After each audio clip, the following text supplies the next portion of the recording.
الحمد لله نحمده ونستعينه ونستغفره ونؤمن به ونتوكل عليه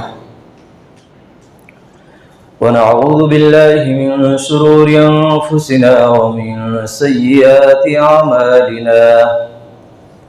من يهده الله فلا مضل له ومن يضلله فلا هادي له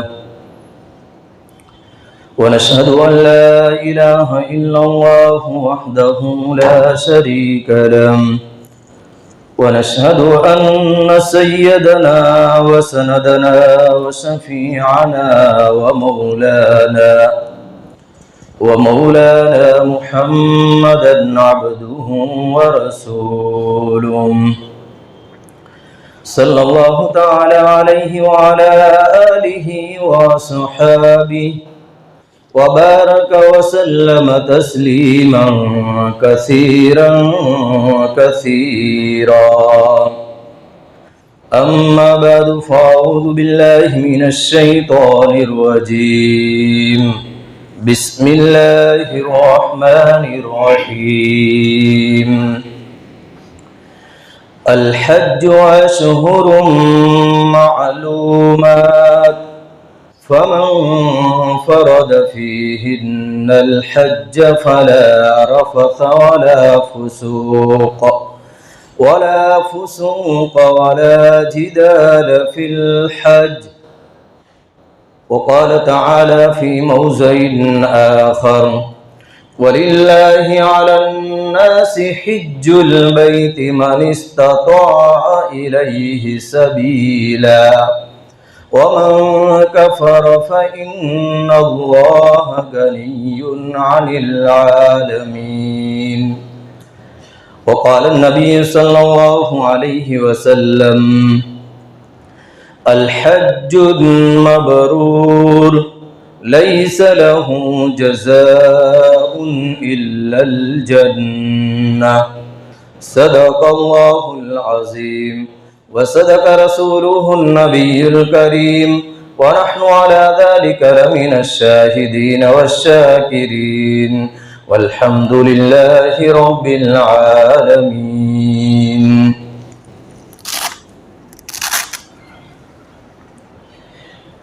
میرے بھائیو، دوستو، بزرگوں، گزشتہ جمعہ میں آپ حضرات کے سامنے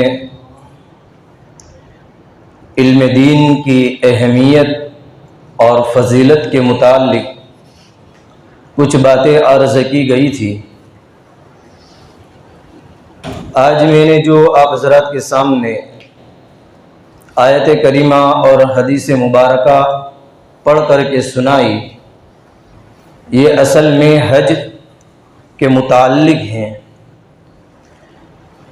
اور یہ مہینہ شوال کا چل رہا ہے، اور حج کے مہینوں میں شوال کا مہینہ بھی ہے۔ شوال اور ذی القعدہ اور ذی الحجہ یہ حج کے مہینے ہیں کہ ان مہینوں میں احرام باندھ کر آدمی جب حج بیت اللہ جاتا ہے تو یہ اس کا حج کے لیے احرام باندھنا صحیح ہوتا ہے۔ اور ابھی بہت سارے حضرات ہمارے گجرات سے قریباً 8-10 ہزار لوگ اس سال حج کے لیے جا رہے ہیں، اور گزشتہ کل بھی ویٹنگ لوگوں کا جو ڈرو ہوا تو اس میں بھی قریباً 1200-1300 لوگ واپس ان حج میں جانے والوں کے اندر بڑھے ہیں۔ ہمارے شہر مانگرول میں سے بھی قریباً مرد اور مستورات اطراف کے سب ملا کر 250 کے قریب ٹور اور کمیٹی کے ذریعے سے جا رہے ہیں۔ ایک دن ہمارا بھی ایسا آ جائے کہ ہم بھی حج میں جانے والوں کے اندر شامل ہو جائے، حج کرنے والوں کے اندر ہمارا بھی شمار ہو جائے۔ خیر، آپ حضرات کے سامنے کچھ فضیلتیں بیان کرتا ہوں تاکہ آپ کو شوق پیدا ہو اور اگر ہم نے حج کر لیا ہے تو دوبارہ جانے کا شوق پیدا ہو، عمرہ کر لیا ہے تو عمرہ کرنے کا واپس شوق پیدا ہو، اور ابھی شوق پیدا ہوگا تو اس کی تیاری کرنی پڑتی ہے۔ ابھی تو ہم فارم نہیں بھر سکتے ہیں حج کا، لیکن ابھی سے ہم پاسپورٹ کی جو پروسیجر ہے وہ کر سکتے ہیں، پاسپورٹ ابھی سے بنا سکتے ہیں، خرچ وغیرہ کا ابھی سے، جب کمیٹی میں فارم بھرنے کی باری آئے گی تو ہم ابھی سے اس کی تیاری کر سکتے ہیں کہ بھئی حج کر کے جب واپس لوگ لوٹیں گے تو حج کے فارم بھرے جائیں گے، تو حج کے فارم 4-5 مہینے کے اندر واپس بھرے جائیں گے۔ اور اگر حج کے فارم بھرنے کے وقت یہ باتیں کہی جائے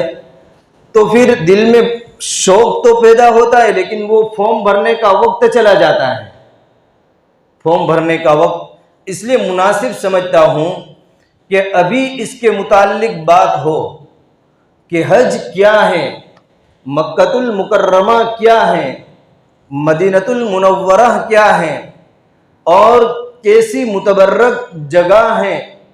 اور وہاں پر کیسے کیسے متبرک مقامات ہیں، اور وہاں پر اللہ ہمیں نیک عمل کرنے کے اوپر، نیکی کے اوپر کیا بدلہ دیتے ہیں، یہ باتیں جب ہم سنیں گے تو پھر آدمی کو فکر ہوگا، شوق پیدا ہوگا کہ نہیں، سب کاموں کو پیچھے کر کے اس کو آگے کرنا چاہیے، کہ حج مقبول اور حج مبرور کا بدلہ جنت اللہ نے رکھا ہے۔ من حج للہ فلم یرفث ولم یفسق کرجع یوم ولدتہ امہ۔ اور ایک روایت میں اللہ کے نبی علیہ السلام نے فرمایا، الحج المبرور لیس لہ جزاء الا الجنہ، کہ جنت کا بدلہ، حج مبرور کا بدلہ جنت ہے۔ اور جو آدمی حج کے لیے جاتا ہے اور کوئی گناہ کا کام نہیں کرتا ہے، اور وہاں پر کوئی لڑائی جھگڑا نہیں کرتا ہے، اور اچھی طریقے سے تمام چیزوں کی رعایت کرتے ہوئے حج کرتا ہے، تو وہ گناہوں سے واپس ایسے پاک صاف ہو کر کے لوٹتا ہے جیسے کہ ابھی ماں کے پیٹ سے پیدا ہوا ہو۔ کہ جیسے معصوم بچہ ماں کے پیٹ سے آتا ہے تو کیسا اللہ ان کو پاک صاف رکھتے ہیں اور کیسا بے گناہ ہوتا ہے، ویسے حج سے واپس لوٹنے والا ہوتا ہے۔ اور حدیث پاک میں آتا ہے، من اراد الحج فلیتعجل، کہ جس شخص کو دل میں یہ بات پیدا ہو، ارادہ ہو کہ حج کرنا ہے، تو اسے چاہیے کہ حج میں جلدی کرے، تاخیر نہ کرے، حج میں جلدی کرے، تاخیر نہ کرے۔ اور اسی طریقے سے اللہ کے حبیب پاک صلی اللہ علیہ وسلم نے فرمایا کہ جو آدمی حج کرتا ہے، جو آدمی حج کرتا ہے وہ کبھی فقیر نہیں ہوتا ہے، اللہ اس کو غنی بناتے ہیں، مالدار بناتے ہیں۔ حج کی اللہ نے یہ برکت رکھی ہے۔ عقل یہ کہہ رہی ہے کہ ایک آدمی کا حج کا خرچ 4 لاکھ روپے کمیٹی کے اندر اور ٹور کے اندر 6 لاکھ روپے کا خرچ ہے، اتنا لمبا چوڑا خرچ ہے، کیسے اس کے اندر آدمی مالدار ہوگا؟ بلکہ زندگی بھر کی پونجی جمع کی ہوئی یہ تو خرچ ہو جائے گی، واپس جمع کرتے کرتے تھک جائیں گے، لیکن عقل کا دخل نہیں ہے۔ شریعت نے جو کہا ہے، قرآن نے جو کہا ہے، اللہ کے نبی علیہ السلام نے جو بات بتلائی ہے وہ برحق ہے، سچ ہے کہ ہم جتنا مال لگاتے جائیں گے، چاہے اللہ کے راستے میں ہو چاہے حج کے اندر ہو، اللہ مال کے اندر بڑھوتری کرتے چلے جائیں گے۔ اور اگر حج نہیں کرتے ہیں، حج فرض ہونے کے باوجود بھی، مال ہونے کے باوجود بھی، اور سہولت ہونے کے باوجود بھی، تندرستی ہونے کے باوجود بھی حج نہیں کرتے ہیں، نہ دشمن کا کوئی خوف ہے، نہ کوئی ایسی مرض اور ایسی بیماری ہے کہ جو راستے میں رکاوٹ بن رہی ہو، اس کے باوجود حج نہیں کرتے ہیں، تو اللہ کے حبیب پاک صلی اللہ علیہ وسلم نے فرمایا وہ آدمی کو چاہے تو یہودی ہو کر کے مرے، چاہے تو نصرانی ہو کر کے مرے۔ کتنی سخت وعید ہے کہ یہودی ہو کر مرے یا نصرانی ہو کر کے مرے۔ اور قرآن کریم میں اللہ رب العزت نے فرمایا وَلِلَّهِ عَلَى النَّاسِ حِجُّ الْبَيْتِ مَنِ اسْتَطَاعَ إِلَيْهِ سَبِيلًا وَمَنْ كَفَرَ فَإِنَّ اللَّهَ غَنِيٌّ عَنِ الْعَالَمِينَ، کہ جو کوئی حج کا انکار کرے تو اللہ بے نیاز ہے۔ حج فرض ہونے کے باوجود بھی حج کے لیے نہ جانا، گویا ہم اس بات کا دل کے اندر ارادہ کر رہے ہیں کہ میں حج نہیں کروں گا، اور حج فرض ہونے کے باوجود بھی اگر حج کے اندر آدمی چل دیتا ہے تو پھر اللہ رب العزت اور اللہ کے نبی علیہ السلام کی جو وعید ہے اس سے آدمی بچ جاتا ہے۔ اگر اللہ نے مال دیا ہے تو صرف عمرہ کرنا کافی نہیں ہے، پہلے حج کیا جائے۔ اگر حج فرض ہے، عمرہ اس کے لیے ہے کہ جس کے اوپر حج فرض نہیں ہے۔ اول نمبر کے اوپر حج ہے، حج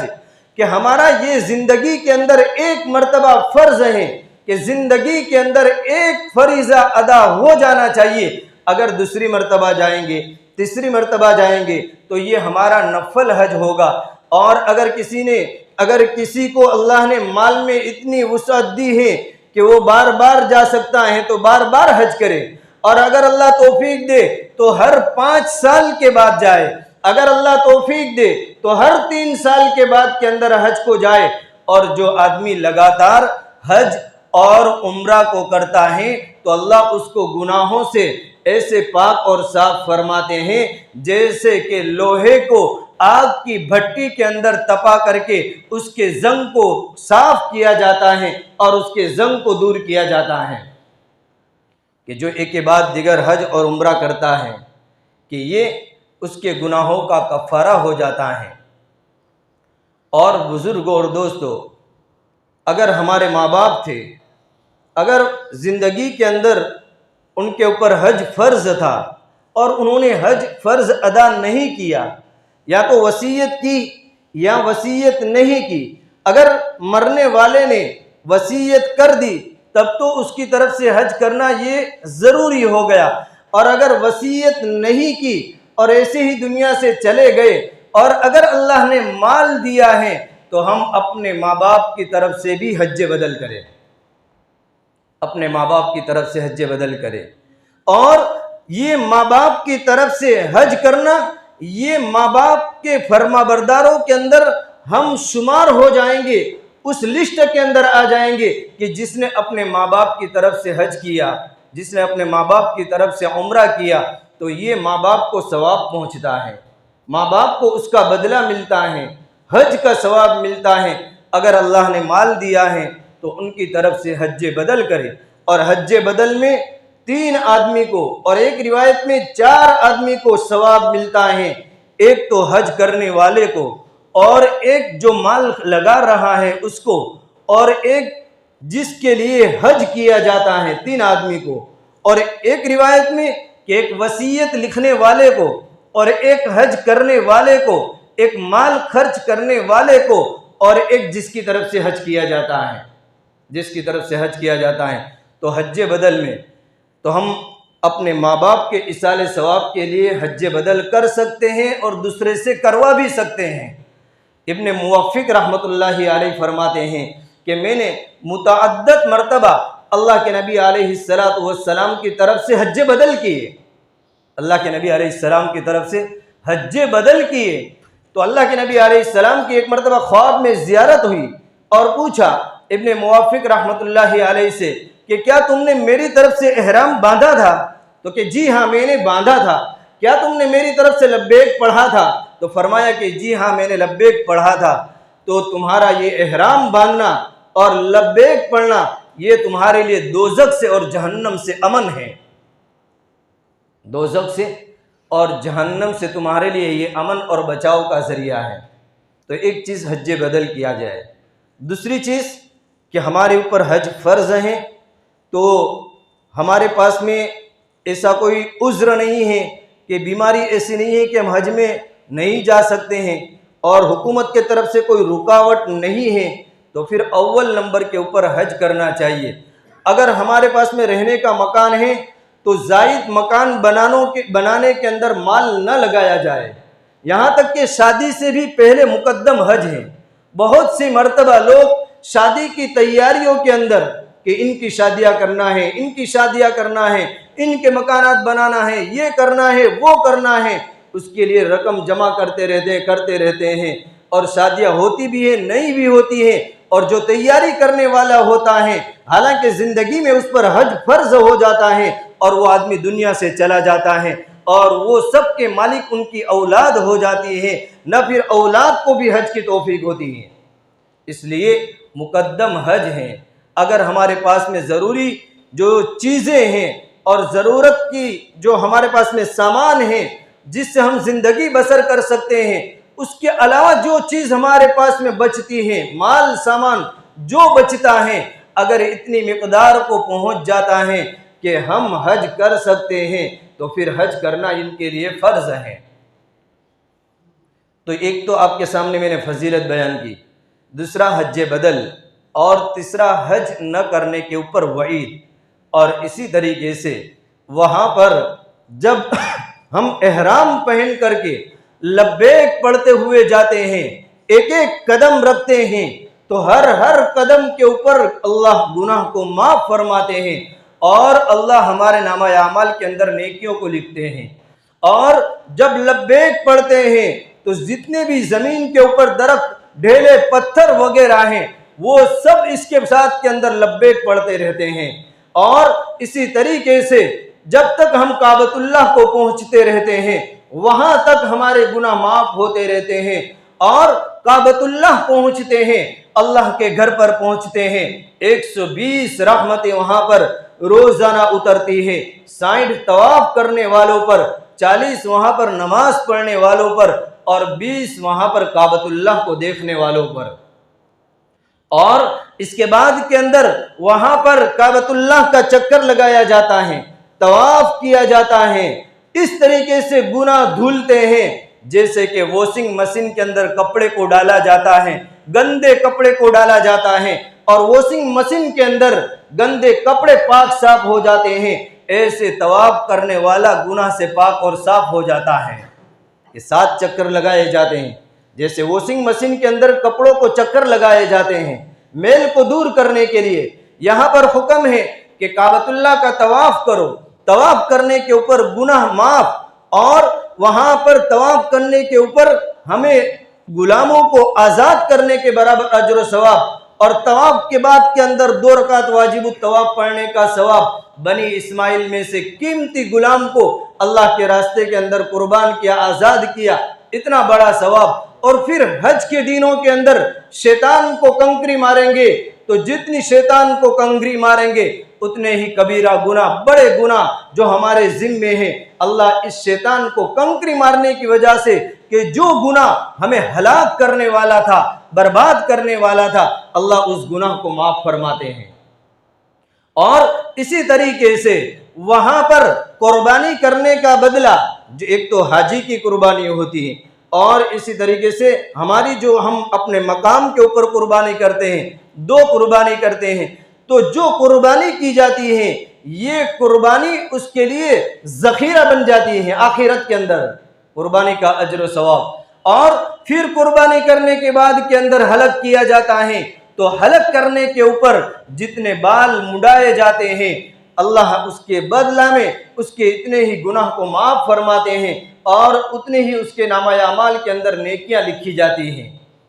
کہ حلق کرنے کے اوپر۔ اور پھر جب حج کا طواف کیا جاتا ہے تو حج کے طواف کرنے کے اوپر، طواف زیارت کرنے کے اوپر فرشتہ مونڈھے کے اوپر ہاتھ رکھتا ہے اور کہتا ہے کہ جاؤ، اللہ نے تمہارے گناہوں کو معاف فرما دیا، اب از سر نو زندگی کو گزارو۔ تمہارے گناہوں کو معاف فرما دیا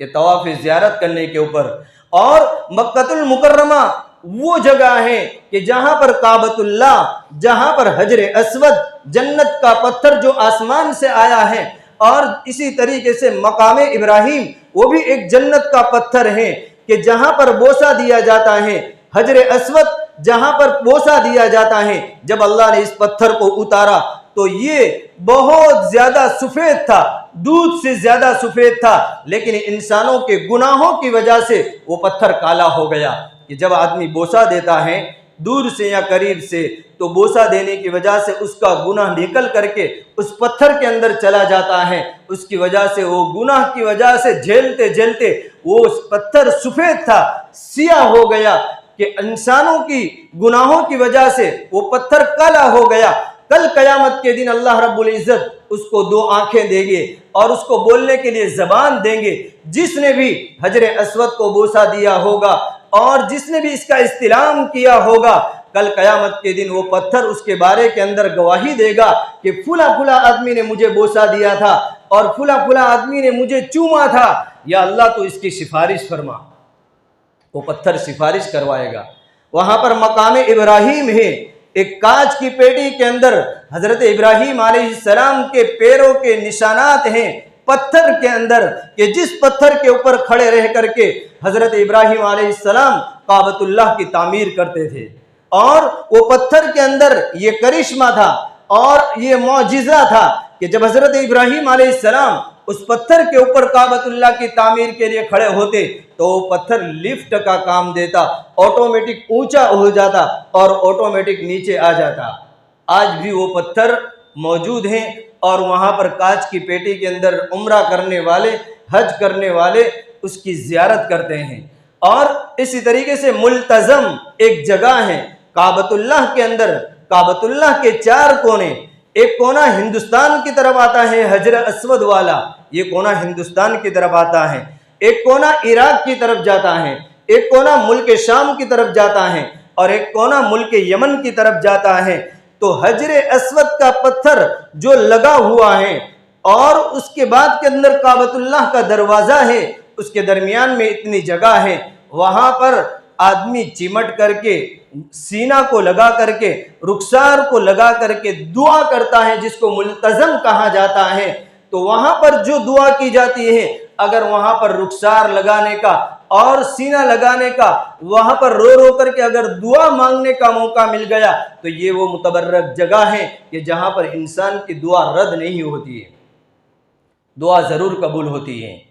اور اسی طریقے سے وہاں پر صفا پہاڑی ہے, مروہ پہاڑی ہے, وہاں ایسے متبرک مقامات ہیں کہ دنیا کے اندر ساری چیزیں ساری جگہوں کے اوپر مل جائے گی. آپ یوروپ چلے جاؤ, امریکہ چلے جاؤ, دنیا کے کسی بھی ملک میں چلے جاؤ, گھومنے پھرنے کے لیے چلے جاؤ, لیکن کعبۃ اللہ نہیں ملے گا, طواف نہیں ملے گا, حجر اسود نہیں ملے گا, رکن یمانی نہیں ملے گا, ملتزم نہیں ملے گا, اور مزاب رحمت جو پرنالہ ہے کعبۃ اللہ سے پانی گرنے کی جگہ ہے وہ نہیں ملے گا, حتیم جو کعبۃ اللہ کا حصہ ہے وہ نہیں ملے گا, مطاف طواف کرنے کی جگہ ہے نہیں ملے گی. لاکھوں روپے خرچ کر دو, صفا پہاڑی مروہ پہاڑی جہاں پر ماں ہجرہ نے حضرت اسماعیل کے پانی کے لیے دوڑ لگائی تھی وہ جگہ وہاں پر ہے. ایسے متبرک مقامات ہیں کہ جہاں پر دعائیں قبول ہوتی ہیں. اگر ہمارے 4 لاکھ روپے حج کے لیے خرچ ہو گئے تو یہ کوئی بڑی بات نہیں ہے. اگر ہم ٹور میں 6 لاکھ روپے خرچ کر دے یہ کوئی بڑی بات نہیں ہے. اگر ان متبرک مقامات کے اوپر جانے کے اندر ہمیں موقع مل گیا تو اس سے بڑھ کر ہمارے لیے کوئی خوش نصیبی نہیں ہے کہ یہ ہمارے لیے بڑی ہی خوش نصیبی ہے کہ اللہ ہمیں حج کی توفیق دے, اللہ ہمیں عمرہ کی توفیق دے. جانے والے اور جو ہو کر کے آئے ہیں بڑے متبرک لوگ ہیں اور جانے والے بھی بڑے بابرکت لوگ ہیں. اللہ سے ہمیں دعا کرنی چاہیے کہ اگر یہ سال ہم نہیں جا سکتے رکاوٹوں کی وجہ سے تو آئندہ 2024 کے اندر ہم ضرور جلد از جلد اللہ نے توفیق دی حج کے لیے ہم احرام باندھیں گے, حج کے لیے ہم جائیں گے, اپنے گھر والوں کو لے جائیں گے اور اس کے لیے ہم حج کے مسائل کو بھی سیکھیں گے. آخری بات دیکھو, حج بہت آسان ہے اگر سیکھ کر کے کیا جاتا ہے. زندگی میں ایک مرتبہ فرض ہیں اور اسلامی ارکان میں سے جیسے نماز ایک رکن ہے اسی طریقے سے یہ بھی ایک اہم فریضہ ہے. اس کو سیکھنا پڑتا ہے. اس کے لیے مستورات کو بھی سیکھنا پڑتا ہے, مردوں کو بھی, مردوں کا بھی جوڑ ہوتا ہے,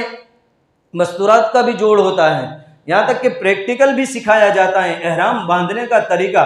کیسے کیا کس طریقے سے طواف کرنا, کنکری مارنا سب سکھایا جاتا ہے. ہمارے شہر کے اندر بھی حج میں جانے سے پہلے 2-2.5 مہینے مسلسل ہر جمعہ کے دن یہاں مکہ مسجد میٹھی واؤ کے اندر جوڑ ہوتا ہے. اور وہاں پر تعلیم ہوتی ہے حج کی، سکھایا جاتا ہے۔ تو اس کے لیے ہم حج میں جانے والے ہیں تو ابھی سے حج کے ارکان سیکھیں، فرائض واجبات کو سیکھیں، ورنہ خالی پیسے خرچ کر کے، رقم خرچ کر کے آ جانا یہ حج کا نام نہیں ہے۔ اسی سلسلے کے اندر پیر کے دن بھی اس سال جتنے بھی لوگ حج کے لیے جانے والے ہیں، مرد اور مستورات تمام کا جوڑ صبح 9 بجے سے لے کر کے عصر تک کھانے کے ساتھ میں مسجد دار ارقم کے اندر رکھا گیا ہے۔ مستورات کا بھی وہیں پر مکان کے اندر جوڑ ہوگا، اور مردوں کا وہاں مسجد ہے بڑی، وہیں مردوں کا بھی جوڑ ہوگا۔ تو ہمارے رشتہ داروں میں سے، ہمارے اطراف میں سے جتنے حج میں جانے والے ہیں، وہاں تک ان کو بات پہنچا دے کہ وہ جوڑ کے اندر ضرور پہنچے، اور اللہ سے دعا کرے اللہ تعالی ہم سب کو بار بار حرمین شریفین کی زیارت نصیب فرمائے، حج مقبول نصیب فرمائے۔ اللہ تعالی عمل کی توفیق